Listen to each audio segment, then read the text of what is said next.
Let's Cool. go. Fuck yeah, dude. Thanks for coming. Yeah, thanks for this having is me. awesome. Dude. I'm so I've excited. been wanting to get you on for a minute now. The time has come. And even since Robbie, I think on Robbie's episode, he mentioned you one time. You guys are pretty close, or like you guys? Yeah, I mean, kinda know I each other? actually saw him this summer at the college lacrosse quarterfinals at Hofstra, and ran into him. You know, he's doing his thing, I'm doing my thing, and it was great. It was like I saw him, and it was like no time went by since the last time I saw him since school. Because I saw him in college a bunch, and we played club lacrosse.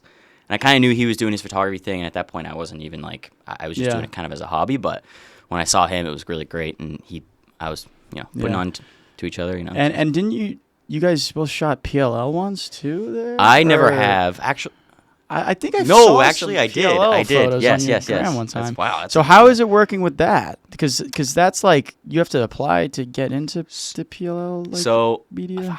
If I remember correctly, this was like I was just moving. I think I just graduated college. It was 2023, I think. I don't even know how I got the credential. I wasn't like, I don't know if it was directly through the PLL, but anyways, I think it might have been through like a connection at Hofstra.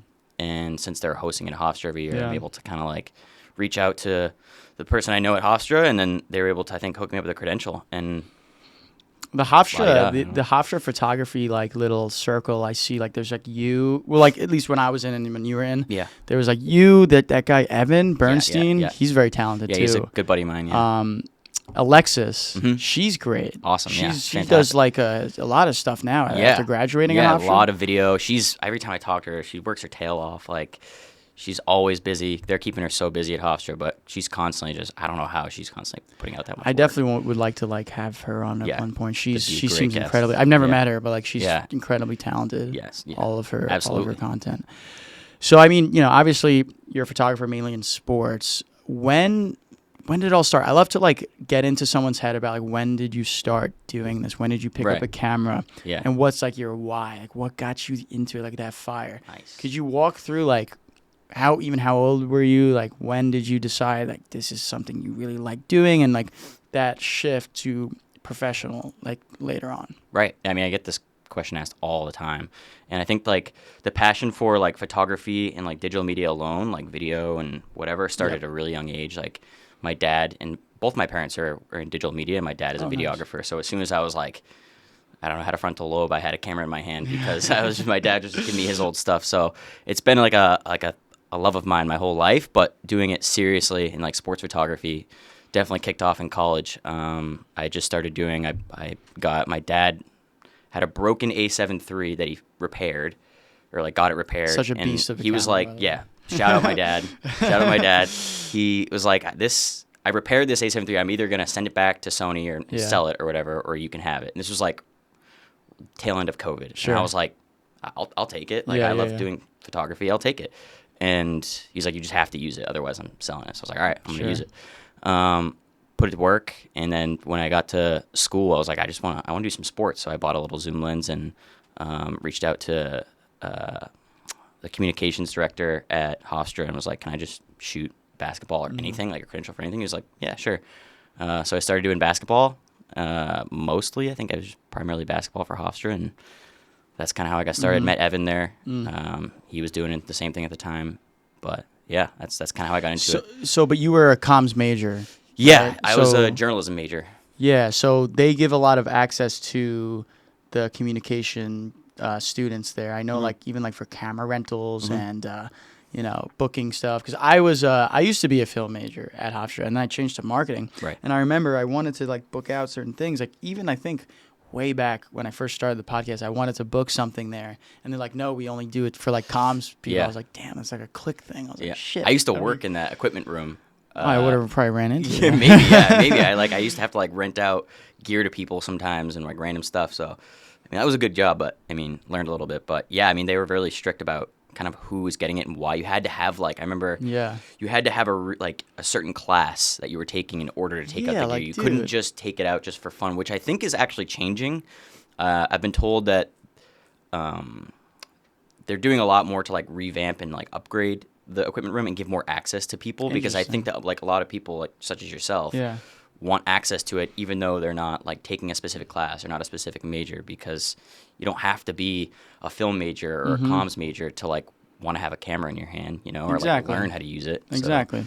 I think like also, you know, learning in school is great. Like doing like, you know, if you're a photography major or like, you know, a filmmaking major, it's great. Like doing, like learning all the technical jargon or whatever. But I think it's, you know, you got to get out there, you know, you got to chase after it. And I think, was that hard for you in to balance in college? Like starting your, I guess, professional photography career? Honestly, like, I don't know that it was hard. I think it was a little bit of a motivation. I mean, I think I've been taking like photography courses since like high school just because I had an interest in it, like a base level interest in it. I didn't actually believe it was something I wanted to do, like to, you know, as like a career or even just to make money or seriously until like, you know, my senior year, like really when I was graduating. But I think that, I don't know, like I think while at school, I just leaned into it more because there was so much in front of me. Like there was so much, like there's so many opportunities. Like if I have a camera, like I'm not just, you know, sitting somewhere like, I don't know, at home where I live now, where it's just like, wow, what's going on? Where it's like on Hofstra campus, there's always something happening. Like there's always an event, there's always a game, there's something always happening. So I don't know. I felt like it was just an opportunity to just go get it. I used to capitalize on a lot of things at Hofstra. Like when I started out, I used to do a lot of the grad photos. Yeah. I think also like any fraternity, like rush events, I'd be like, you know, the photographer. Obviously, they wouldn't really want that there too much. They'd be like, oh, we don't want a photographer there. But I'm like, bro, I'm just take a free picture. I'm getting like more experience. Yeah. They're like little things like that. Recruitment videos for sororities.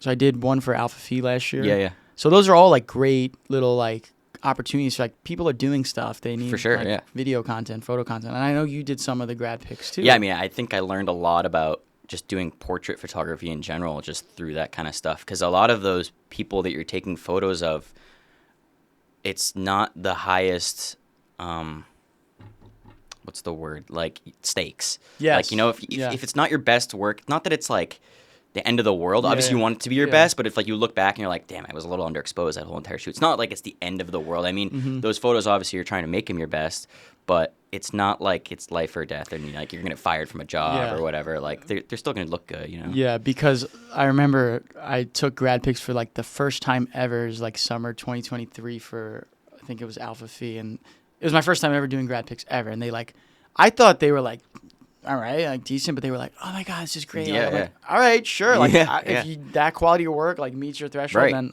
I'll do that work for you. Sure. Yeah, absolutely. But yeah, the portraits were fun because it's great to get experience directing people and for sure. Especially like you're saying, like low stakes. You can kind of try things out. Yeah, and just like getting comfortable with like telling people like how to look and pose and angles and like what looks good and where people look good and like colors and all that kinds of stuff. I don't know. You just you learn trial and error. Like you do a shoot and you're like, oh well, I learned something from this one. I'm gonna take that and put it to the next one. Yeah. So. Some people though, like photographers, they just take the photos and like don't give direction and then like they look weird as fuck in the photos, like all the people, and like they care more. It matters more to like just make that little shift. And maybe it's a little awkward at first to like just make that shift. No, like, could you just turn this way? Cause like, right. Instead of just not saying anything, and then the photos are like trash. Yeah, because like, you look back and you're just like, oh well, or you're looking at the photo like as who I am, and you're like, oh, these photos like just they're looking straight on like. Or even the client or like whoever's paying you, like they won't, they'll appreciate you trying to just fix them up and like absolutely not make them, you gotta flatter them, you know what I mean, you don't make them look bad. Yeah, but some people they just don't think like right, they just shoot to shoot. I remember you told me about this I think it was when I was rushing like my freshman year. I think we were talking a little bit about your like drone photography you used to do. I think it was probably like at a mixer. I don't even remember. Sure, yeah. I think I remember that. Yeah. I never really got like the full scale of what that was. What exactly was that sort of business that you I mean, that has evolved so much from then till now, and even just in general. I think that was kind of that I have a kind of co-run a company with two of my friends, both that live in Massachusetts, called Axis Imagery Media, and we started that around the same time as like COVID. So like around the same time I got the A7 III, like a little bit before.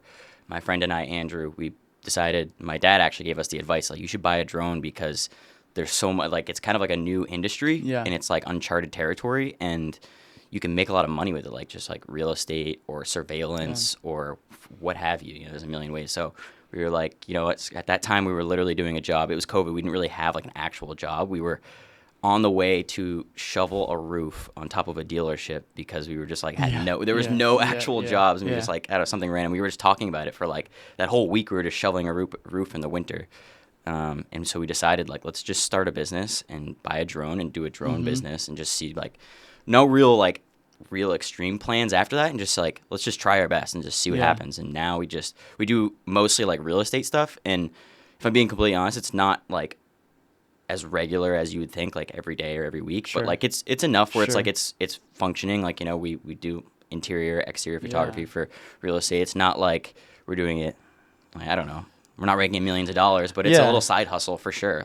I've always like just the whole idea of like it's a drone only business that was so unique to me. Like I never seen like a business that's like, we just specialize in this, and to see it like successful like that's crazy. Yeah, I mean, it's a learning experience for sure. Like a ton of trial and error. Like there was a point where we just hit a wall and we didn't do anything for like 6 months, and we talked to each other like, do we want to do this, or do we want to just like sell the drones and like give up? And like we were like, no, let's give it a shot. Let's what let's drones take it were you seriously. using? At the time, we were using Autel Evo 2 Pro, which actually is a not pretty. DJI. It wasn't DJI. At first, the first drone we bought was the first drone we bought was not. DJI wasn't around. No, they were. Around. They were. I think they had like the Mavic 2 or something at the time. I don't know which one, but we just decided to go with that one because it's honestly a pretty impressive drone. If you want to look it up, it's called Autel Evo 2 Pro. You don't have to do it right now, but no, actually, I want to see it. It's kind of sick. You can upgrade the gimbal, like the camera on the gimbal, to like thermal imagery,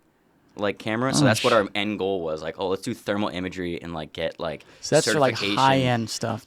So like maybe like we could like, because you could. Once we made the money back, we're like, let's buy this camera to put it on, and then just do like thermal What would they need that for? Like, what's an ideal client that would need something? So like that? I wouldn't know the exact ideal client, but like if you're looking at like any kind of building, you can see where heat or like heat or anything is leaving the building. So where there's lack of insulation.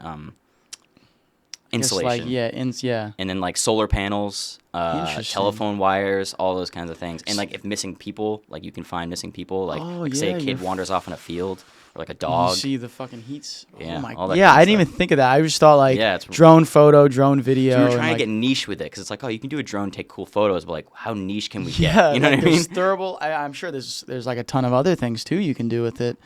You know, there's photography, videography. There's the thermo imagery. There's like the scouting for people. Yeah, there's now like, there's isn't there rescue like things or like care package? Like and then there's also like you can map like territories and like boundaries. So you can do like square footage of an area. Like certain drones, you can like fly like over like a field. You can get the exact measurements of the field based on like where that drone is. Kind of you can map it out.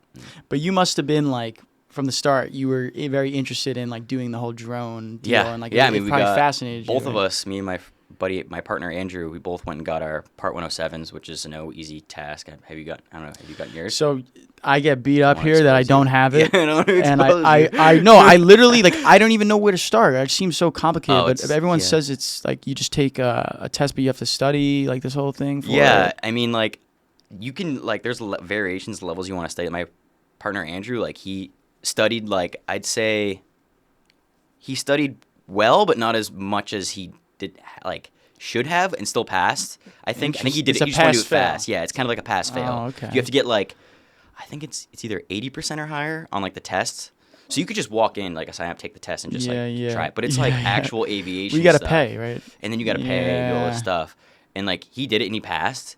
And he just like kind of like skimmed it a little bit. I think the studying, but like I don't know. I think he's a smart guy. So for me, I've always been like, I don't need it. Like I never had a job that like needs a Part 107, and then until I get a fucking job that I need a Part 107, I'm like, fuck, I should have gotten this by now. Yeah. But it's a pain in the butt. I will say. I just think like it took me a while. It's like oddly specific questions about like territories and like flying and like flight restrictions and like flying zones. Just more you can safety fly in, stuff. You have to like literally learn the airspaces because technically like they consider you a pilot, and it's like if you're gonna be in the same airspace as a pilot, you have to like go by their rules. That's crazy. It's crazy. The stuff I had to learn was like you had to learn about like fog on like mountains and stuff. Yeah, what the fuck? I just want to fly a drone and make a little money. Like, well, aren't they cracking down on drones nowadays? Like they have like legislators. Like, there's a whole lot of stuff with it. I think also too because like DJI is like also Chinese owned, and they're gathering data. There's a whole lot. There's also like accidents with like apparently there was a recent like where like a drone hit like a plane. Yeah, like, that's just complete negligence. Like I've seen people like I've been in New York City and then like walking on the High Line and seeing some guy like fly some random tourist just like flying his drone like 250 feet. I'm like, dude, you're gonna get get shot down or something, or like arrested or something. Yeah, that's like a federal crime. Like, what is because I know the city is so hard to get the drone thing for. Yeah, so it's like. Yeah, I think you have to pay or get like it's very hard to get approval through the FAA. Like you have to have a reason as why you're doing it. Like, you have to have a time frame, like how high you're gonna fly. Like that's impossible though. Yeah, like, who the fuck? Like, yeah, there's places where it's like I wouldn't even think about trying to fly a drone because it's just like. And but like people like you saw, they could still fly it. But yeah, like, you have to like. You can physically fly, but you can't like it's literally illegal. Yes, so like the DJI. Their system, they're like at least newer ones now. They won't let you take off, and if you're in those airspaces, and maybe they'll let you take off to like 20 feet or something. But like some of the older drones, and like especially the Autel ones, they just don't have that system built in. Maybe at least I don't know about the newer ones, but the one we have, they don't have that system built in, so they won't even. Yeah, they won't even. Yeah. Interesting. I went to Zion National Park, and you're not allowed to fly there, like in national parks. Yeah, and you know that it's in Utah. Yeah. Beautiful place, right? Yeah. And I saw some dude flying his drone at the top of the cliff. People don't care. How the fuck did this guy? Yeah, but this is why the drones are like starting to get because like it'll get annoying because like if everyone does that, right? and then it's just like you're trying to see this beautiful place, and then there's just drones everywhere, and God forbid someone crashes it and it falls and like hits someone. There's tourists everywhere. Like, well, even just like these incidences of like people doing this, right? It's just gonna like make the drone stigma worse, and like it just get banned. Yeah, like and then no one has the drone anymore. Yeah, and it doesn't help that they're already like Chinese because people people are already like suspicious that they're taking data and stuff. Yeah, who knows? It's like what the fuck? Uncharted territory. Dude. What's Axis Imagery Media? I know the future. The future of Axis is really unknown. But I mean, like you're saying it does like very well though. Like I mean, it's like it's out there. It's hard. I will say, like any business and any entrepreneur, it's hard to find clients. Like you go, and I've done cold calls for like days straight. Like for the drone company. Yeah, I mean, like, hey, like, are you interested? Blah blah blah. And have you seen that work for cold calling? Long story short, no. No, it's a pain in the butt. Like. You'll call and they're all like, we got people. We have people that do it. We have people that do it. And it's like, I'll do it cheaper. And they're like, nah, I don't care. And it's like, or they'll be like, oh yeah, sure, I'm interested. And they'll take your name down and never call you back. And it's like, you have to follow up. And even when you do, they're just like, who are you? And it's like, I'm Sam from Axis Imagery Media. And like, not interested. And it's just like, it's a bunch of people that already have the thing or they think that they already have the best. And you're looking at businesses that would need it. So like what, real estate companies? Mostly real estate and like commercial and residential. Like honestly, I mean, if you look on Zillow or anywhere like a listing for commercial or real like residential, like there's gonna be photos outside. And so that's why we also decided to like let's try and work on our expertise for doing inside, so we can do because people aren't just gonna want to pay for half of like the listing, which is just outside. They want the inside photos as well, like the interior. So we were like, let's just try and like buy some wide lenses, get some cameras that we can do tripods, everything, get good at doing interior photography as well. So we can just do it all. You know what I mean? Because I feel it's hard to cold call like for that. It is. It's really hard because you just kind of get a receptionist and they put your name down and then they never call back. And I've had like people. You have to like. It's all about. I think this whole industry too is just like who you know. Of course. Like they're not gonna really want to work with you if you're just a voice on the other end of a phone. But if you're like so and so's son or friend or cousin or whoever, then they're like, oh, I'll hire Sam. He's my friend's son or whatever. I don't know. So you have to like know someone. Yeah, I mean, even like with the podcast thing, that's what I think is so valuable is like the networking part of it. Everything. It's just like, not even the skills. Like I see people that close jobs that are like, not objectively like less skilled than me, but just like experience wise. It's literally all what you know, who you know, not what you know. Yeah. Yeah. Which also ties into this question is with the comm school at Hofstra, did you like leverage a lot of networking opportunities there? Like, were there any sort of like people that you connected with that helped? Yeah, I mean, shout out Evan Bernstein. We were talking about him earlier. Yeah. He I met him through Hofstra at athletics and just shooting basketball. And I'm still super close with him. Pretty much talk to him on a weekly basis and constantly giving each other work. Because we're pretty much in the same field, sports photography, so we're constantly giving each other work. And it's not competition though at all, or no, not really. No, I don't think just so. I different mean, type of we kind of jobs. we I'll be like, yeah, your work's shit, by the way. And Yeah, he's yeah, I he get says the the- same yeah, thing yeah, to me, so yeah, it's yeah, that kind of competition, yeah, sure. yeah. But we give each other crap all the time. But Sure. I wouldn't. No competition. Yeah, at all. yeah, it's Not buddy really. buddy He's with doing him. his thing. I'm doing mine. He's shooting at Yankee Stadium. I'm shooting at UBS Arena. It's cool. Yeah, It's yeah.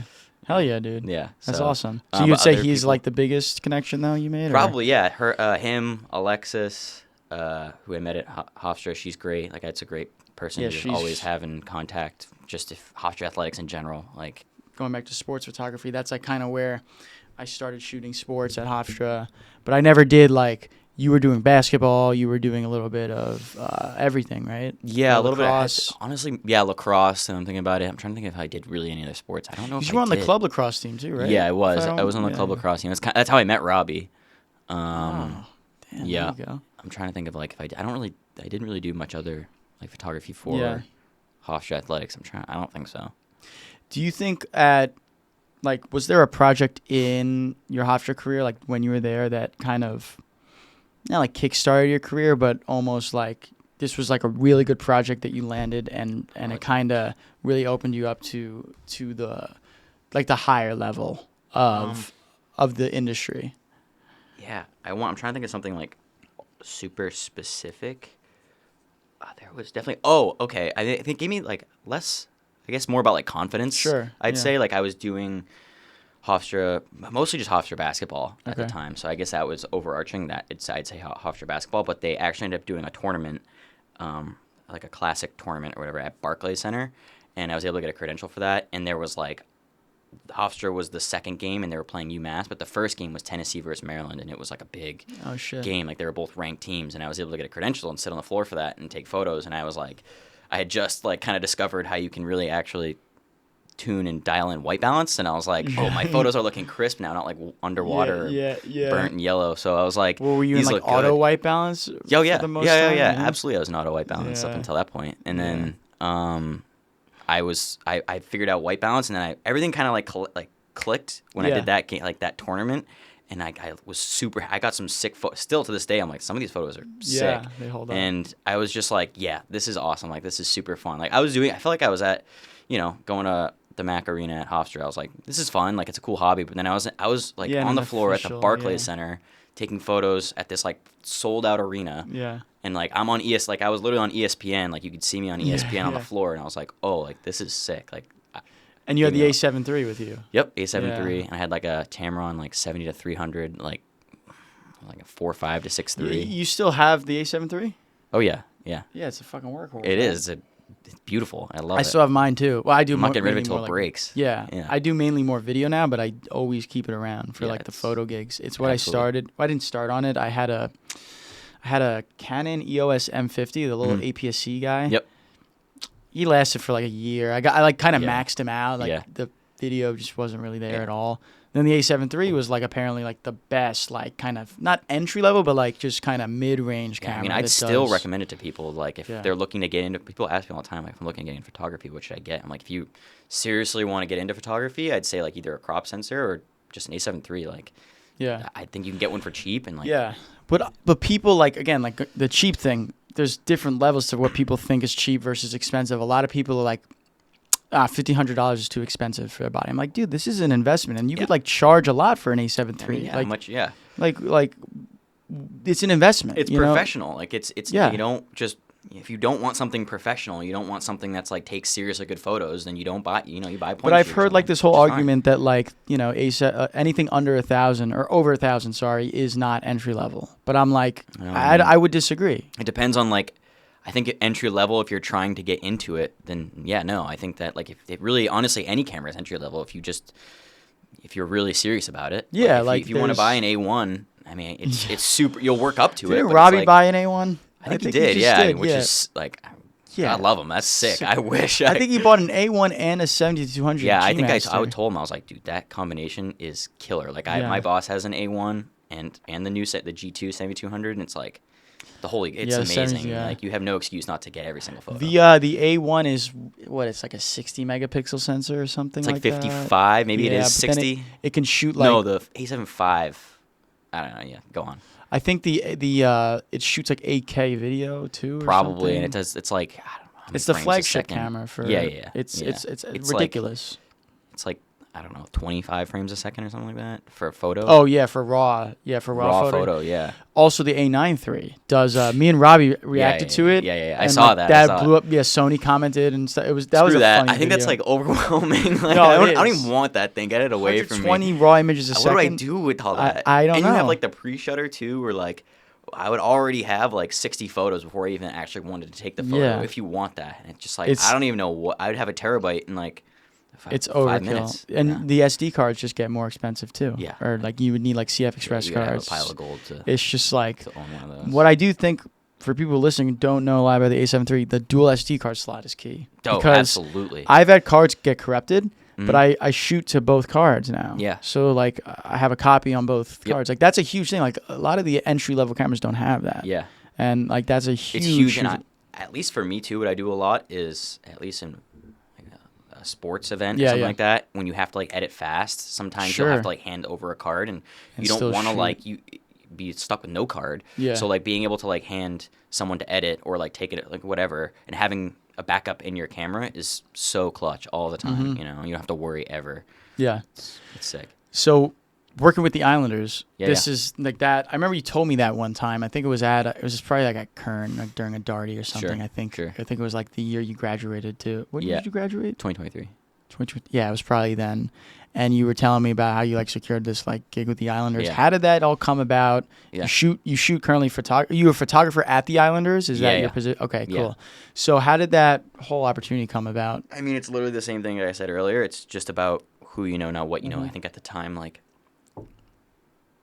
I was probably totally underqualified for that, but I was able to get that job, not even through an application. It was just about knowing someone. Oh, nice. I had a friend who worked in the pro shop at Northwell or Eisenhower, and someone like walked in and was like, "I'm looking for a photographer," and ended up like referencing me, and was like, "My friend Sam's a photographer." And so they reached out to me and were like, "Hey, like, we're the Islanders. We're looking for a photographer." And it was Really? for They're just walking around somewhere asking they for were a just photographer? they just walked in. They're like, "Does anyone know a photographer?" And I think it was for a specific event that they needed a photographer for. And it's funny because like that event that I was supposed to go and shoot, it was some guy, and I told him I was going to go do it, and then I pretty much bailed because of a club lacrosse thing, because we weren't supposed to have a game, and then we did have a game, and it was shit. and I was on like e-board for it, like I was like VP. Oh shit! And you gotta go. so like I had to be there, and like we didn't have many games yet. We had like it was a weird situation, so I ended up having to bail on the guy, and I felt bad. I'm like, I'm sorry, like I have to bail. I have other like responsibilities, requirements, whatever. yeah.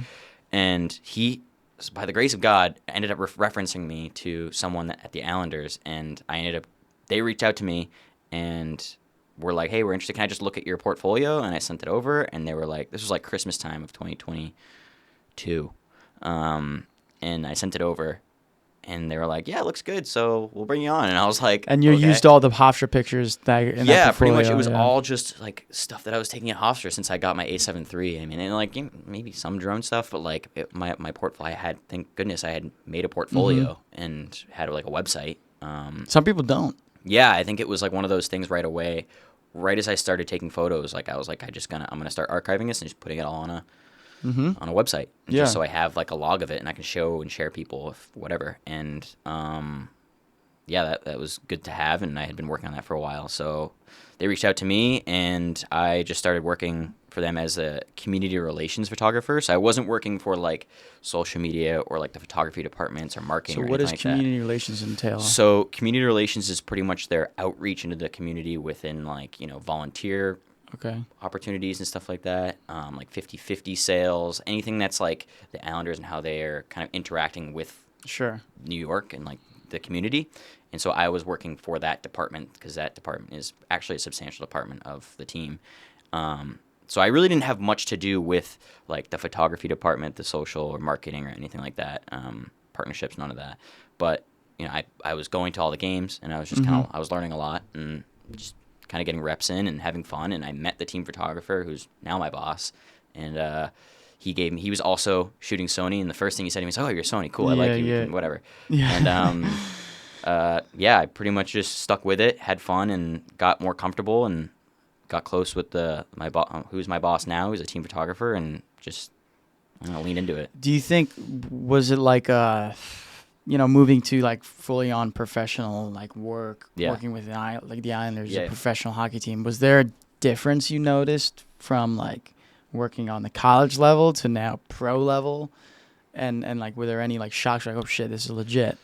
Yeah, I think as my role and my contribution to the Islanders like developed, I think that's where I really noticed that there was more of like a difference, because for like Hofstra Athletics, I was doing it for myself, but also for athletics. It was kind of like a mutual thing, because I want to do it because it was fun, great for my portfolio, but also like giving it to them so they can use it for whatever they need it for. Like, it's a win-win. I'm not really out. I was doing it free for Hofstra Athletics. Like, that's as you do when you're first starting, you do everything for free. And for the Islanders, I was getting paid, but like it was a job because, there was a shot list and stuff. So that was new.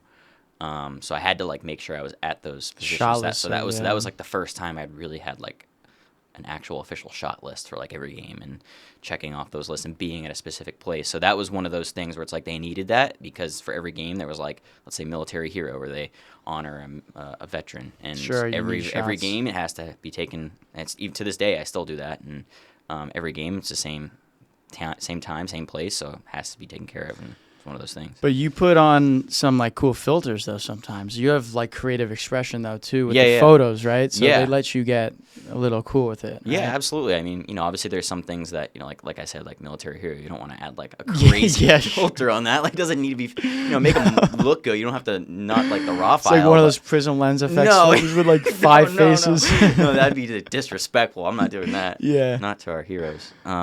But for some stuff, I mean, I think that at the end of the day, when you're taking a photo of a rink and just a bowl with a sheet of ice, it could be the same thing especially when you're inside every day and it's the same team you're taking a photo of every day. It's like, it can get not like boring, but like mundane, where it's like, how can I make this more interesting than it was the last game? Because like, if I'm taking it's the same thing every time. The weather doesn't matter. Like, so you have to it pushes your creativity a little. When you're like, I guess I got to use something to my advantage here. So messing with lighting, messing with coloring, messing with editing. Well, you do a lot of different like type of photos, like away from the players and stuff. You'll get like the environment, or like the buildings, or the skyline, or like even animals that like are just there. Like that's so unique. And I think, was that always kind of like you just gravitate towards those little like intricacies rather than like the full like.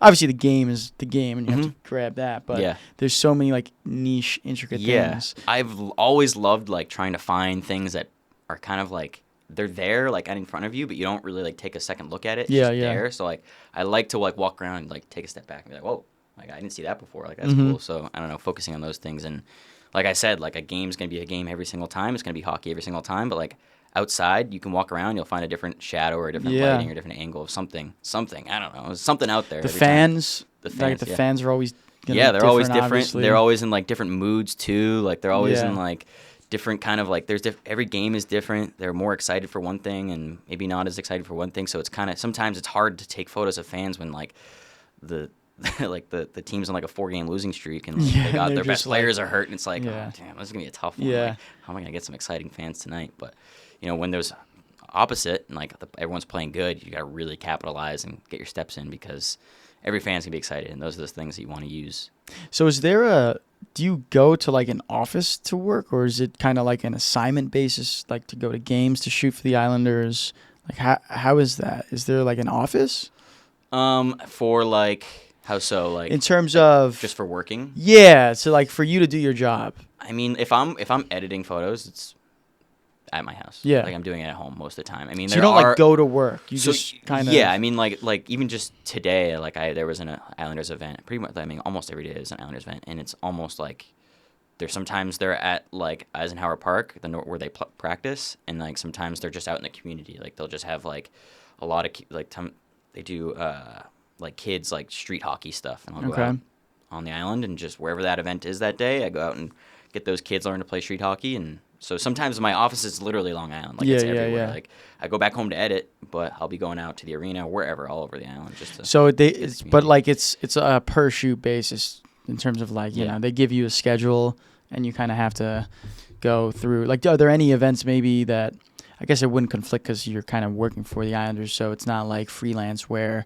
it's like you'd have a conflicting job. It's just kind of Islanders gigs. Like, how does that work? Can you have other work going on? Freelancing. Or, Yeah, absolutely, I can. You know, I just have to be smart with my scheduling. I was never really good at scheduling kind of growing up, but I've had to doing this kind of like, as I'm sure you're aware, like you create your own schedule. It's tough. It's like kind of like I signed my own death warrant with this kind of stuff. 'Cause I'm like, I don't know. I didn't realize what I was getting myself into with scheduling. I'm working Sundays and I'm not working Mondays, and it's so weird. It's weird, dude. But like, I have to make sure, like, if I'm doing like a freelance shoot, let's say like a proposal one day, I have to make sure I tell my bosses at the Islanders, like, hey, like I'm busy that day, or I can't do this, and there's conflicts. And I've had days where I'm double booked. I'm like, oh shit, like I gotta tell someone I can't do it, and just figure out from there. And then they'll do you recommend someone to kind of fill in? If it's a freelance thing, absolutely, like I'll recommend and try and get someone to cover and fill in. Dude, the past like 5 Saturdays I've worked, and it's just like, it's a weird feeling. Like coming out of college,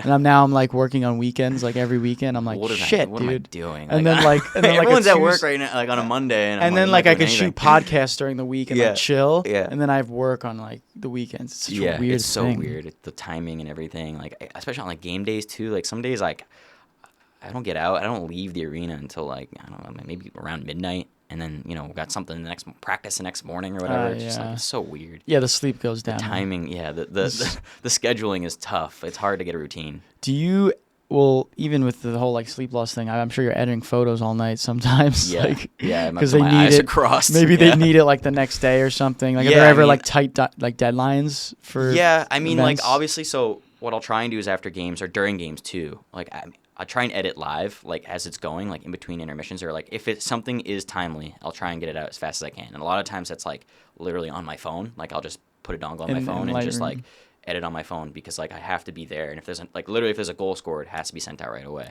Yeah. But like after a game, I'll pull the best photos. I'll tag in camera and then just like pull the best photos and edit those, and then save the rest for tomorrow. And if I have something in the morning, then just dump everything onto my computer and then go through it when I can. It's not always super time sensitive, but like, get out the most important stuff ASAP. But there's a lot on the back end though. It's just as much as on the back end that it is on the front end.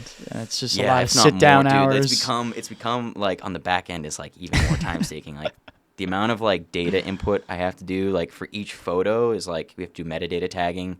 So going through every single photo. I don't know if you heard of Photo Mechanic. No. What is this? It's like a culling app application that photographers use, and you go through the photos and you make your picks and selections, and once you make your selections, there's for every photo. So let's say it's a home game and the Islanders are playing in Andersley. These are on the raw files. You're saying or edited. They could be edited. So like I'll make my selections, throw them into Lightroom, make my edits, and then put them in a folder. Once they're in the folder, that's done editing, I throw them back into Photo Mechanic, and I have to go through and pretty much there's a template that'll say like, pretty much have to put in who, what, where, when, why for every photo. What? And everything has, so let's say it's the captain of the team, Andersley, taking a slap shot, and you have to say like Andersley, number 27, the New York Islanders taking a slap shot against the Colorado Avalanche. What the and you have to like literally put in taken by Sam Johnston, blah blah blah blah, and it's like the date, place, everything for every single. There's photo. no like AI method to do. So there all is this thing called Typinator, which is like you pretty much just have like keyword shortcuts, so you can do like AL27, sure. Andersley 27. So you just like that's his thing, and it'll just put it like boop, and it'll just fill it in. But that's the only way you can really do it. So you have to. Fortunately, there's a system for it that my boss has kind of set up where you just kind of, if like UBS Arena, just be like UBA, and just puts in UBS Arena. Yeah. But like you have to go through every photo and like. So metadata, you're saying like when is it like when you click get info on a file, it shows all that stuff? So what we use is to store all of our photos. Our database is called Photo Shelter. I don't know if you've heard of that. I've never heard of that. It's pretty much just like a huge cloud where it's just a shareable cloud that everyone has access to, or a shared drive. And you can pretty much, that's where the AI comes in and where like all the description comes in. So if you're looking for that photo of Andersley taking a slap shot, you look in, you put up Andersley, slap shot, search, and then it will pull up that photo. Okay. So when you're looking for something specific, like ultra specific, interesting. like, I don't know, military appreciation night, fans cheering for goal, whatever. If someone needs that specifically, they can look it up, and that's why we put it all in. I guess that's more efficient than naming the files Andersley taking a slap shot. All the at file UBS names Arena. are pretty much just like yeah. date and game. Yeah. And, like, that's it. And like name. That's interesting. So you have to not only shoot all those files, make the selects, edit them, then you have to put all the metadata. Dude, yeah, that part takes hours. Like it can take hours. Really? Like if I walk away with a game where it's like, let's just say at my average game I walk away with 200 photos, like taken like selects. That's low, I feel. Oh, selects. Selects. Oh, okay, no, okay. I'll take like 2,000 yeah, or whatever. Yeah, but okay, like I'll walk away with like yeah. 200. I mean, it'll take like a couple hours, like at least 2 hours, 2 to 3 hours, just to edit all those and get all the metadata in and upload. And that's just one game. I didn't know you do all that shit. Yeah, that's a fucking nightmare. It's a headache. Like. It's a headache. I sit at my desk a lot. That's crazy. After games, at least, yeah. So then, I guess, in terms of the look of the edits, because I know they have strict brand guidelines, right? I assume like there's a very, they want things to look a certain way. Yep. Can you still provide like your own little like editing taste to absolutely. it, or like what is the rules with that? So obviously there's guidelines and like style guides. So like the oranges have to look a certain orange and the blues have to look a certain blue. But I'm free to walk off the beaten path as much as I want. If I want to make the oranges look completely different and the blues look completely different, and I'm happy to do that. If they don't feel like it works for whatever they're trying to use it for, and it's too far off their style guide and outline, then they just won't use it, and that's okay. Like it doesn't mean it has to be that way, but there's a kind of like common sense thing where if I'm taking game action of the players, like use those presets normal. Because they're gonna need to use those photos, and if they're especially like live too, like if it's a goal that happened and someone's celebrating, it's gonna go on the grid like social media. It has to align with their style. So guide. I can't get that creative. How many photos are yours on the Islanders page? I mean, how many shooters are there? I mean, technically, so photographers, like game day photographers, technically there's like 2, 3. So there's my boss, Dennis, and then there's also another guy who works for NHLI and like Getty. Sure, okay. But he also supplies to the Islanders too. But supplies, I like that word. He supplies to the Islanders. He supplies.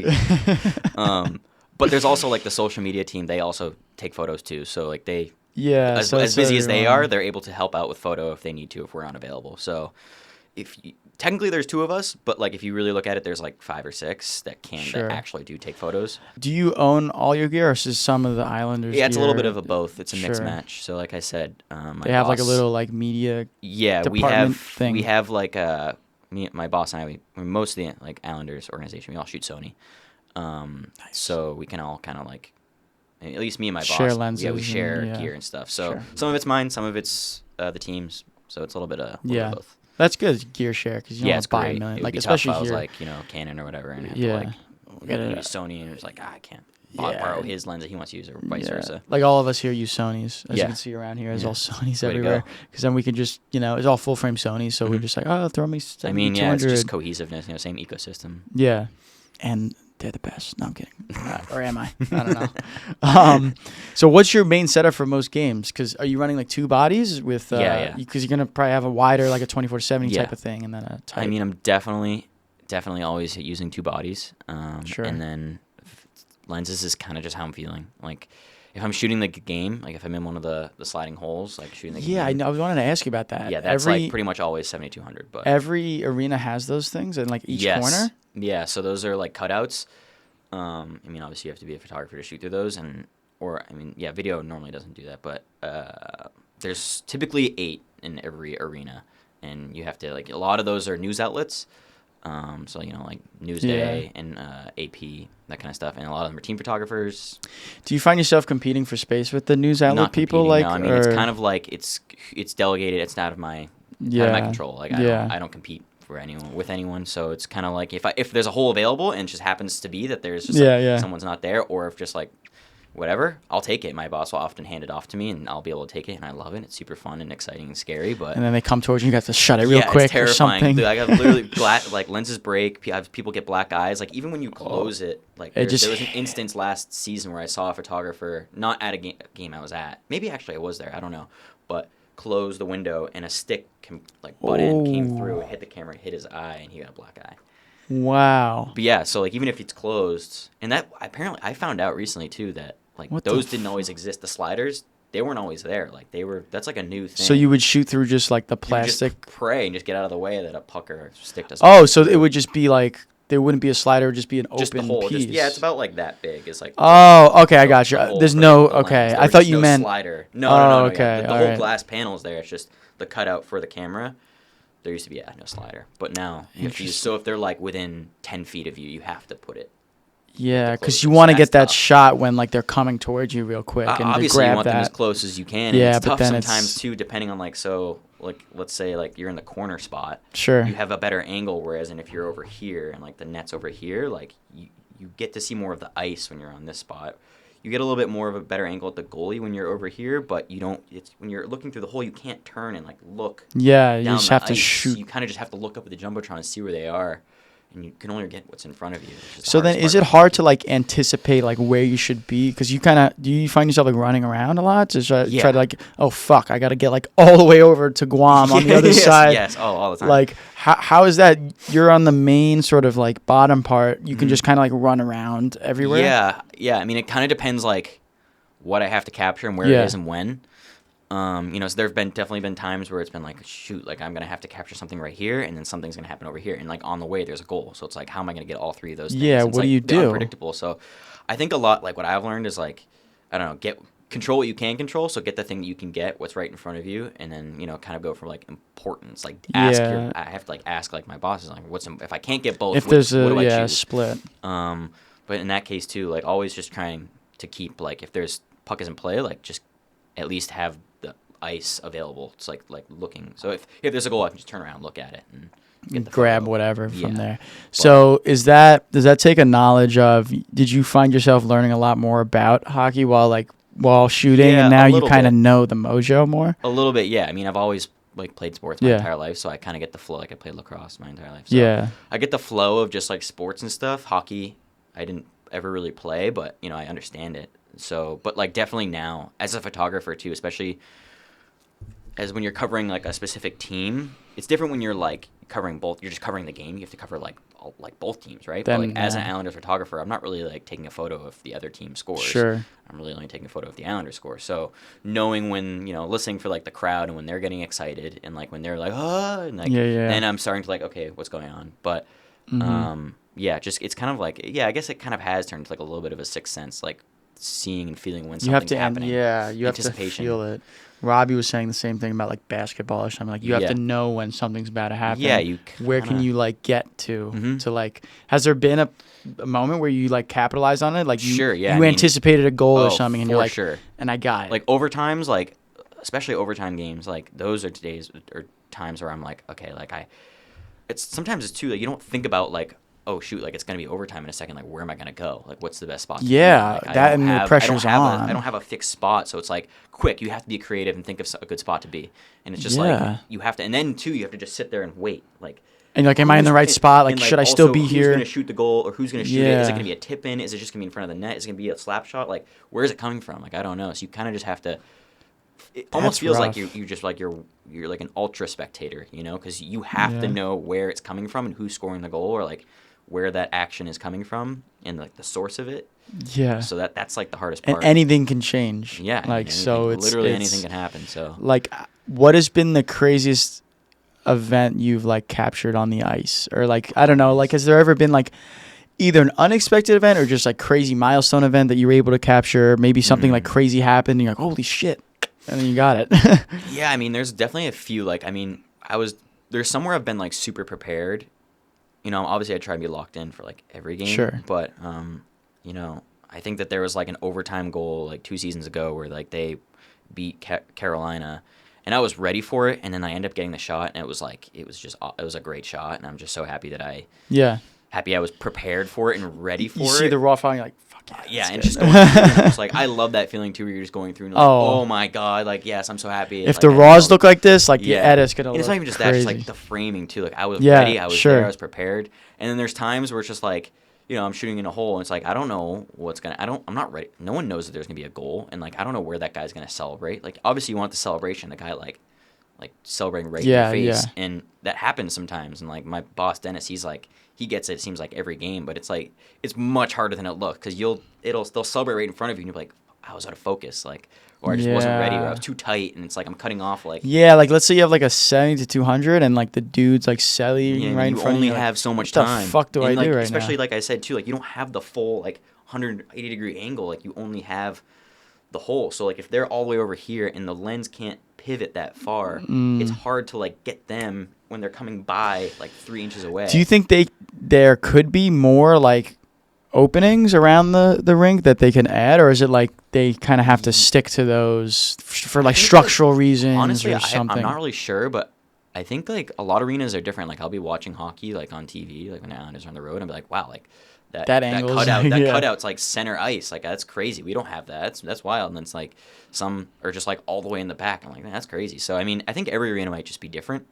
But most there's like 2 in each corner, and then sometimes there's like 1 like almost in center ice. But so then there's been moments though when you've kind of you didn't get the play and you're like fuck, and you beat yourself up about it. Absolutely, or even just like being underexposed, or just something happening where like I don't know, out of your control, or just like I just wasn't prepared, or I just didn't get it right, or. And yeah, it sucks, but you learn. You have to. I mean, get knocked down 6 times, get up 7. So it's like you get up and you learn from that mistake, and you're like, all right, how am I gonna prepare myself? It's just preparing for the potential mistakes to happen. It sucks, take that like bittersweet taste in your mouth and just move on and learn. Because it's a live event, like there's no redo, so it's like I mean, you can't just say, hey guys, can we do that one more time? Like, score that goal and celebrate. We'll talk about AI too, though. Like that's like a thing you really can't replace because you're shooting a live event, right? No, I mean, you can use it if it's like. I mean, I wouldn't say you can use it, and nor should you, especially as a sports photographer, just because of like credibility for like integrity for like journalism. I guess like you don't want to falsely like put something in there that doesn't actually exist. Like absolutely, that's like against the law, right? Or you're something. Not really supposed to do that, and like especially in like journalism, like you can't make crops or like remove someone that's in the photo because like you're removing like what actually a live event. What's actually happened. So, I mean. Like, obviously, if there's someone, like, let's say there's a perfect photo of a guy celebrating, but there's a fan in the background giving the double bird. Yeah. I'm going to use AI on that because it's a great photo and it's usable, but, like, obviously we can't use it with, like, the guy giving fingers. So I don't know. That's probably a scenario where I would use it, but I'm not using it. I'm not looking to use it. You know what I mean? Have you ever been there when, like, someone threw in, like, an octopus on the ice or something? No, but I'm hoping so I can get a sick picture of the octopus on the ice. What is that, like, a tradition? Some teams have, like, traditions where they throw, like catfish or, like, octopus or random just stuff. Fucking throwing that guy over. They saran wrap them to their bodies, like, to get in through security. Yeah, it's crazy. Really? I didn't know that they actually put him through. They'll like saran wrap like octopus to their body or like mini sharks or whatever, baby sharks. Interesting. I don't know. I forget what teams that do that, but so I see all like your galleries that you post on social media. They just like let you post it because it's sort of like I don't know if you sign like a contract where it's like it's their content, but they still let you post. What you want to post. A lot of it, I kind of have to like check in with my boss. I mean, some of it's just like free game. I mean, there's things that have like certain likeness of like people. Like, once you walk into UBS Arena, the Islanders and NHL own your likeness. Sure. So you kind of, when you buy a ticket, you sign that away. But, for my own personal purposes, it's kind of like I have to get approval. So like there's things I can't use and can't post and can't share, but there are things that I can share. So it's kind of just like whether or not. It's kind of up to them. And I've kind of gotten a feeling of, like, what I can and can't do, so I don't really I don't ever get in trouble for that kind of stuff because I've been doing it for a while, but... Sure. Yeah. So would you say, though, you have, like, a certain look, though? Like, visually, that's, like, you have a style. Like, what would you kind of... it's hard to sort of translate into words, but, like, what would you say, like, is, like, Sam Johnston's like style with sports photography and in like, focus. hopefully, all super sharp and in focus. I don't know. I don't know. I mean, I think it's always changing. Like I think this year, like this season, I hope that like every season, I look back at my photos from like the previous season, and I'm like, you're just like, just be better than that season, you know? And I mean, I think every year I feel like I'm taking a step up. So I'm gonna like have to like just look at what I did last year and how can I improve? What can I do better? How can I be more creative and just push it a little bit more, just be a little bit, I don't know, I wouldn't say like better, but like just, more it's creative. Like you're in this box of the rink, right? It's the same thing. Like how can you make it look different each time? Exactly. I feel like if you just kind of level out and you're at the same level and everything kind of looks the same, you're not like you doing plateau yourself any almost favors. as Yeah, like right? a creator. Yeah, I mean, any career, like the best football player never. Once they got to high school and they're like, I'm the best player in high school. Like they weren't like stopping there. Like, all right, I'm good now. Yeah. Are there any people that you look up to in the sports photography like niche that are like, I don't know, like a source of inspiration or? Honestly, like my boss Dennis Da Silva, like he's the guy that's been my biggest mentor, inspiration, role model. His work is, I love his work. I think it's great. And then also, he's been like a great mentor and giving me great criticism and like told me like what I can improve on. And that's the thing I love the most is like criticism. I would hate it if he was always just like, that looks good, Sam. That looks good, Sam. Rather than like, no, this actually looks, even like to this day, like, I mean, I'm still learning and stuff. And like, what are some things he's like helped you out skin on? tones are too hot or whatever. And shadows, you're pumping the shadows a little bit too much. Highlights are a little bit too bright or whatever. It's, I don't know, anything, like literally anything, like framing, work on framing, shoot a little wider, I don't know, look for focus and all those kinds of Don't things. be afraid to crop in. I always used to be afraid to crop in on like millions of things, like watch your tone, like watch your color tones, like all those kinds of things. So, I mean, there's always things I can improve on, and I love having someone that's just looking at all of my work constantly and constantly giving me feedback, and like always and give me a pat on the back too. So well, because then you get boost. Then you get stuck in a trap of like if you have no other external like sort of perspectives, then you're just crazy. Yeah, then you're just like, but also it could keep you just content in your work when it could improve. Exactly. You're just like, this is great. If it just stayed the same, like if my work never progressed from like 2 or 3 years ago, I wouldn't be talking to you. I'd be doing some other job maybe. I don't know, because like I'd have to figure it out. It wouldn't be good enough. I don't know. Like I think especially this year, like working with the production company, like just getting criticism has been huge. It's huge. I think it's honestly even better than getting kudos, you know what I mean? It is. I'd much rather get criticism. It is, and like sometimes it's funny, even on like ChatGPT, I'll be like, don't be nice, like give me criticism on like this, I don't know, like shot deck or like this. But like some people are just like some people are afraid to take the criticism, like they're afraid to, because it shows that you're not perfect and you're not always doing, even though you're trying your best and you think it's your best work, it's not. Like, you can be better and you can do better, and like that's hard sometimes. It's a hard pill to swallow, but I think as a creator that kind of gets, at least for me, like it gets easier, like. And like you said too, like you're looking for it, and it's become a thing where like I see myself getting better after criticism and things where like I can learn to be better. I think there's a good healthy balance though, because sometimes I'll go to the extreme where like I'll do a shoot, I'll be really happy with it, whether it's like a narrative shoot or a client shoot, and then like I come back in editing and I'm like, I should have done this differently, and like I don't give myself enough like credit for doing something per se.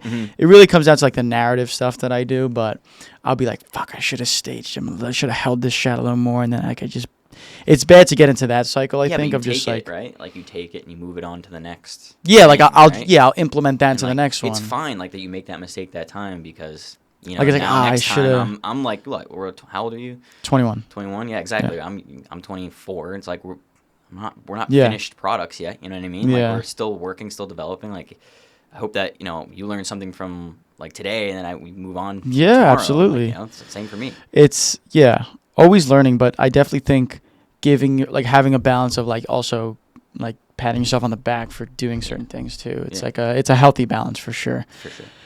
So how have you had moments when like you were creatively burnt out, and like how did you combat that process? Like, I mean, some people can deal with it, creative burnout, and it's like fine, but for me sometimes I'll spread myself too thin on different projects I'm trying to do, and I'll be like, fuck, I just have nothing up here anymore. Yeah, I mean, I think that there's a few ways I like to get out of that rut, and I think a lot of times I find myself like I'll be shooting things and I'm just like, I'm not even using my creativity for these. It's just like just take a photo of the event. Like, doesn't even have to be creative. There's no, because even if it is creative, like it doesn't matter. Like it just needs to be, the event just needs to be captured, and that's kind of like takes the wind out of your sails a little, because I like that feeling when I do something that is creative. It gives me the confidence. I'm like, oh yeah, I can do cool stuff. Yeah. And then also like when I feel like I'm just struggling to find that creativity, I think that there's two things I like to do. The first thing I actually like that I think helps is just like going to a museum. I think helps.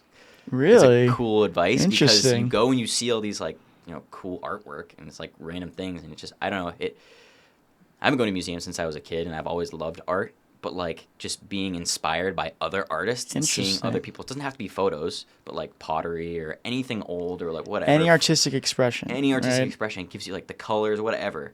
And then the other thing is like try something like completely out of your comfort zone. Like if you're doing photography, like I don't know, maybe do video, or like I have an Insta360 that I like use every now and then, but like just bring just an Insta360 to an event, or just use that, or do a time lapse, or do something that you don't normally do that's going to like push you to do something different, because you're going to like at the end you're going to learn something from that.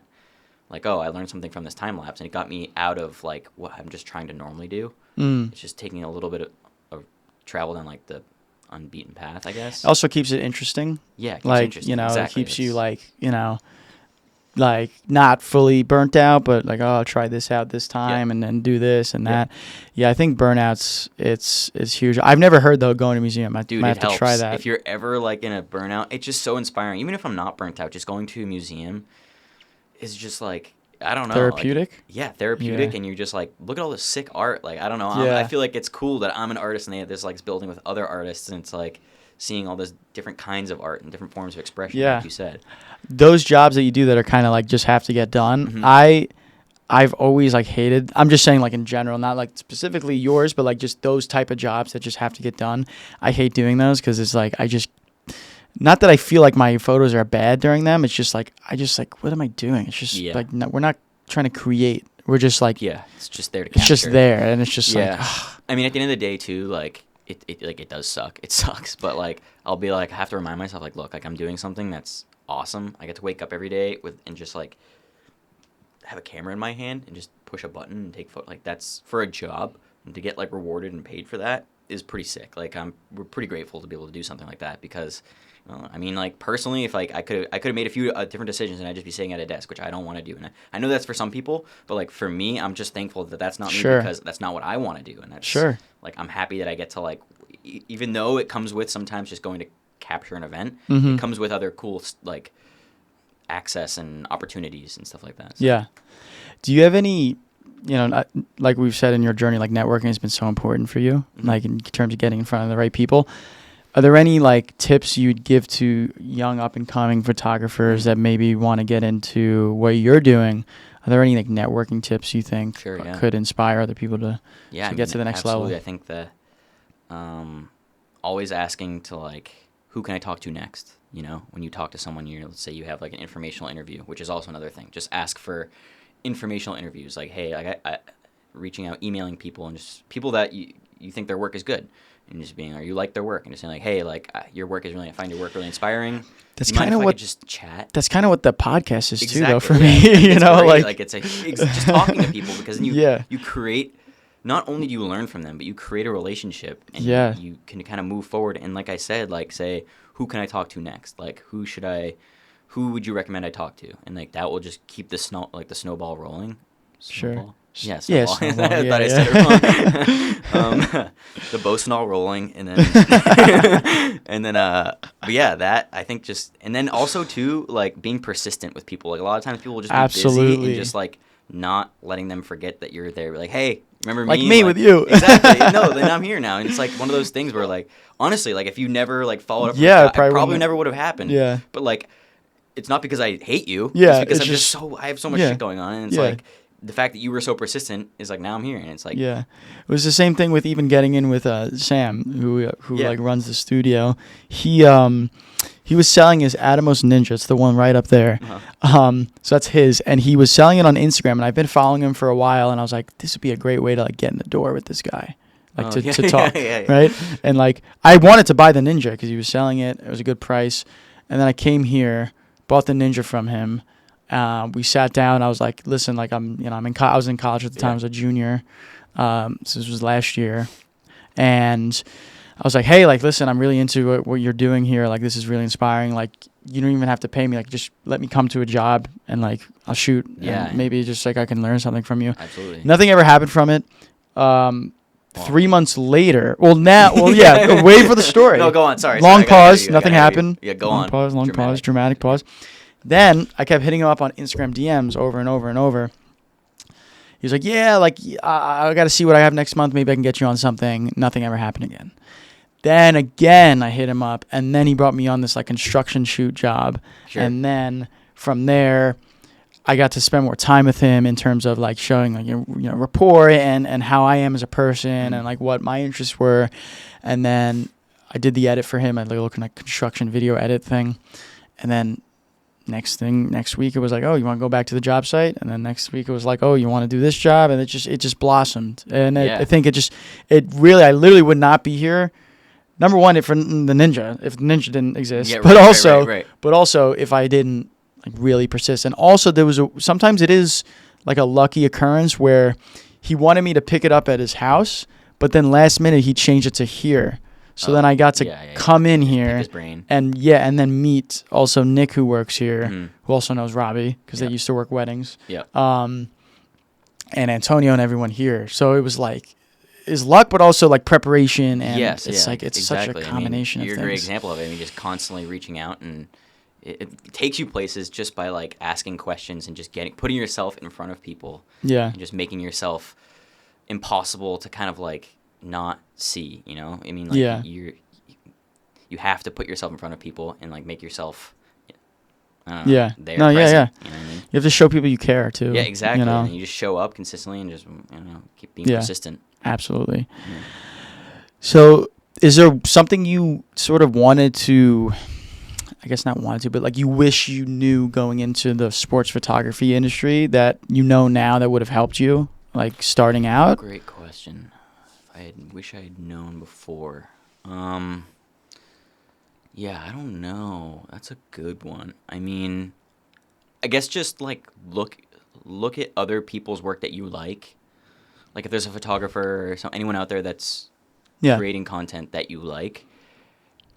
I'm not saying copy it one for one, but like take those things that you like and try and implement it in your own and like learn and see how can I do, like if someone plays with like lighting and shadows a lot and like really dark, or even just like maybe black and white or whatever, do that yourself. Like think about that when you're shooting, I guess, and just I don't know, like looking for other people's work and like follow everyone on like social media or whatever. Use social media for social media. Exactly. Like people don't use it for social use it for social media where you're gonna like be social. Exactly. Find other inspiration too. Just like I don't know. I think like using other people's inspiration is probably the best. Yeah, I think it's a great source of inspiration, but don't like have the comparison culture where you're like beating yourself up. Like you don't directly copy and just make your stuff look exactly like someone's, but also like find your own look, but see what other people are doing that you like, and like try and make it your own. I like that a lot. Yeah. Do you think there's specific, I don't know, like shots or like work that should be on portfolios to help them with sports photography, or is it kind of just like showing a diverse, like I can capture all aspects of the game? Definitely like diversity, but like I don't know, whatever you think is your best. Like I think that just go with your gut, really. Go with your gut, and I also think too, like what I've learned, like I guess somewhat recently, in the last like year and a half, 2 years, like less is more. Like especially with your portfolio, like if you open up someone's portfolio and there's like 400 photos, you're like, well, I don't know which one's your best. Like I don't know. And I don't even like it's so overwhelming. But the less is more. Like the less that you have, the more you can really focus and show people like this is what I can do. You know what I mean? Rather than just having a overwhelming amount of stuff. Yeah. When I first made a portfolio, it was just like it was everything. It was all my photos. Yeah, it was like everything. It's just like that's so overwhelming. Even with I like to post like little stills of what I've done like for shoots. And I'll be like, which ones do I choose? And it's so hard because I love all of them. Yeah. Like cinematography stills. I'm like, fuck. Which ones do I pick? It's a dance for sure to like pick the ones you really want to show. You gotta like look. You gotta look at it like not even like with documentary editing. This is what I'm doing now. Is like what can I remove? Not what can I keep adding to it and making this giant thing. Like less is more. Less is more. Yeah, I think that's so important. And also like you said, being authentic to yourself as a creator. Don't try to copy people. Yeah, no, exactly. I mean, there's a level of like imitation is flattery, but like also direct. Yeah, copy paste inauthentic. Cool Yeah, definitely. But do you think social media definitely helps though with like getting your work noticed and just in general? Like, absolutely. Yeah. I mean, I don't know how else I would do it otherwise, like other than just like handing out business cards. And yeah, it's a great way to prove and like show people and get noticed by people that might have a larger platform. So yeah, I don't know. Absolutely, it's like a great way to connect. Yeah, and getting your face on the social media too. I think so many get people on social don't. media if you're not already. Get on social Don't media. people some people don't even show their face on social media. That's what I'm saying. Like you need to show who are you? Oh right, yeah. Yeah, like that's what I'm probably saying. actually do that a little bit. I think better. there are some photos of you Probably, on there yeah. somewhere. I mean, I definitely, probably. Now I'm thinking about my profile picture doesn't even have my face in it. But I think it should be like, That's a who good is this point. person? Yes, You know, like yeah. I'm thinking of my own profile. I'm like, now wait a minute. yeah. No, but I think like going into a You're right. job, like a client might see this and be like, well, who is this guy? Like, who would I be booking? Who is he? I need to see who this guy is. Real person. So I think, showing your face, being your authentic self, not copying others, but being a sponge. Yes, just getting exactly, all the experience you the recipe can. for success. Do that and you'll be a millionaire. We're going to be both millionaires. Mm-hmm.